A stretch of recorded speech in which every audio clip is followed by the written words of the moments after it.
The 47 Ronin. Japan in the 18th century was a pretty strict place, especially for the samurai. There was a thing called Bushido, or the Way of the Warrior, which was basically the samurai's rulebook on how to live and die with honor. And no one took Bushido more seriously than the 47 Ronin. These 47 samurai served a lord named Asano Naganori. Unfortunately, Asano had a bit of a temper, and after an altercation with a corrupt official named Kira Yoshinaka, Asano was forced to commit seppuku, ritual suicide. His samurai were left without a master, turning them into Ronin, masterless samurai, which in samurai terms is like being downgraded from a first-class seat to a riding in the baggage compartment. It was a huge dishonor. But these Ronin didn't sit around feeling sorry for themselves. No, they plotted revenge.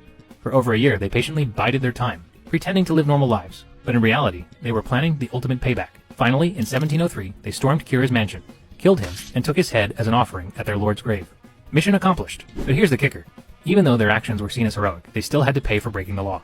So in true samurai fashion, all 47 of them committed seppuku. They got their revenge, kept their honor, and still managed to go out in the most samurai way possible. The 47 Ronin are remembered as the ultimate avengers, without the spandex suits. Harald Hardrada. Harald Hardrada was basically the last great Viking king.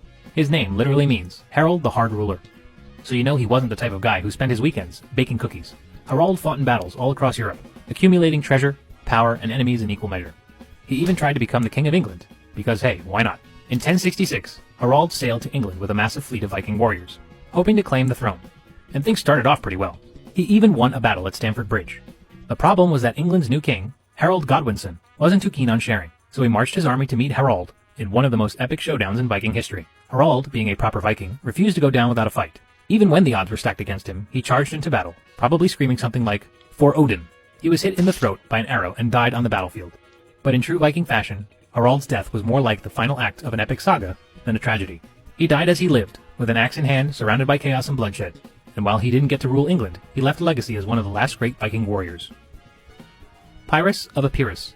Now, most epic deaths involve swords, spears, or maybe even arrows, but Pyrrhus of Epirus, a great king and general, had the misfortune of meeting his end thanks to a roofing tile. Let's back up a bit. Pyrrhus was one of those guys who just couldn't stay out of a good fight. After inheriting the throne of Epirus, he went around fighting everyone he could. Romans, Macedonians, Carthaginians. In fact, his name is where we get the term Pyrrhic victory, which means you won. But the cost was so high you kind of wish you hadn't. That's how Pyrrhus fought, winning battles but losing so many men that it didn't really feel like a win. Anyway, in 272 BCE, Pyrrhus found himself fighting in the city of Argos, because apparently he didn't know when to take a vacation. During a chaotic street battle, Pyrrhus charged down a narrow alleyway, when suddenly, an old lady appeared on a roof. Now, this wasn't just any old lady. She was angry, and when old ladies get angry, you better watch out. She picked up a loose roofing tile and hurled it at Pyrrhus, hitting him square in the head. The great warrior who had spent his entire life fighting like a lion was taken out by a roofing tile thrown by a grandma. Talk about an anticlimactic ending. Still, Pyrrhus' death goes down in history as one of the weirdest ways for a warrior to meet his doom. I mean, who would have thought a king would lose a battle to someone's roof? Conclusion. So there you have it. 6 of the most epic, wild, and downright ridiculous warrior deaths in human history. From kings to samurai, these warriors didn't just fight with honor. They made sure their deaths were as memorable as possible. Whether it was charging into battle while already dead, yelling about freedom at the top of their lungs, or getting killed by a roof tile. These guys knew how to go out in style. And while most of us probably won't have such dramatic exits, at least we can take comfort in the fact that none of us will be strapped to a horse and sent into battle after we're dead. At least, we hope not.